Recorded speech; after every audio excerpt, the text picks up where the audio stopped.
আজ কথা বলতে চলেছি বাংলার মাটিতে ঘটে যাওয়া এক গা শিউরে দেওয়া ট্রেন ডাকাতি নিয়ে, যে গল্পটা ইতিমধ্যেই বলিউডে কিল নামে মুভি বের করে শোরগোল ফেলে দিয়েছে। আসুন জেনে নিই সেদিন ঠিক কী ঘটেছিল। ঘটনাটি আজ থেকে প্রায় 14 বছর আগের। মৈত্রী এক্সপ্রেসে চেপে ইন্ডিয়ান আর্মির অফিসার নায়ক বিষ্ণু চেষ্টা বাড়ি ফিরছিলেন। পশ্চিমবঙ্গের চিত্তরঞ্জন এলাকায় জঙ্গলের মধ্যে দিয়ে এগিয়ে চলেছিল ট্রেনটি। আচমকাই ট্রেনে কিছুক্ষণের জন্য থামলো, আর তারপরে শুরু হলো চেঁচামেচি, দৌড়াদৌড়ি। তিনি শুনতে পেলেন ট্রেনে নাকি ডাকাত ঢুকেছে, তা আবার একসাথে 40 জন, সঙ্গে নানা রকম ধারালো অস্ত্রশস্ত্র নিয়ে লুটপাট করার জন্য। তিনি পরিস্থিতি খুব একটা ভালো না বুঝে নিজের জায়গাতেই চুপচাপ বসে রইলেন।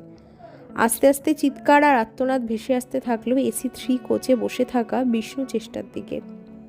একের পর এক সবার থেকে তাদের গয়নাগাটি